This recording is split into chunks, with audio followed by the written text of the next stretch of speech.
Jesse, so Ray, your partner here, colleague, comrade, she got, seen the protests in Greece and Europe elsewhere. Did you guys take your cue from that? Are you hoping to incite, certainly what was a lot of attention, if not police activity? I know over the weekend there was over 100 arrests, and you guys got things fired up. Are you taking your cues from the international movement?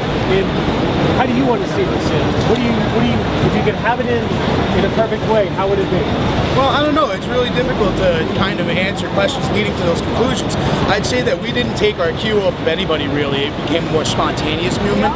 As far as seeing this end, I wouldn't like to see it end. I'd like to see the conversation continue. This is what we should have been talking about after 2008 when the economy collapsed. We basically patched a hole on the tire and said, yeah, let the car keep rolling. Unfortunately, it's fun to talk to the propaganda machine in the media, especially conservative leading networks such as yourself, because we find that we can't get conversations on the Department of Justice's ongoing investigation of News Corporation, for which you are an employee, but we can certainly ask questions like, why are the poor engaging in class warfare? Now, after 30 years of having our living standards decrease while the wealthiest 1% have had it better than ever, I think it's time for maybe, I don't know, some participation in our democracy that isn't funded by news cameras and gentlemen such as yourself.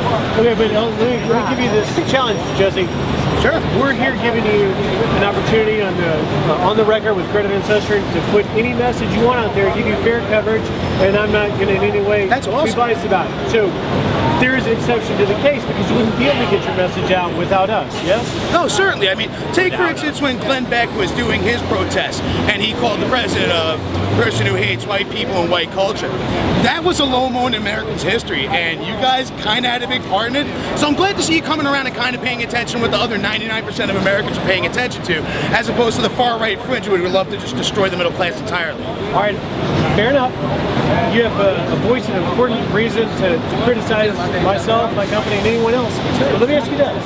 In fairness, does this administration, or President Obama, have any criticism as to the financial situation in countries in there? I think myself, as well as many other people, would like to see a little bit more economic justice or social justice, Jesus stuff, as far as feeding the poor, health care for the sick. I find it really entertaining that people like to hold the Bill of Rights up while they're screaming at gay soldiers, but they just can't wrap their heads around the idea that a for-profit healthcare system doesn't work. So let's just look at it like this. If we want the president to do more, let's talk to him on a level that actually reaches people, instead of asking for his birth certificate and wasting time with total nonsense like cilantro.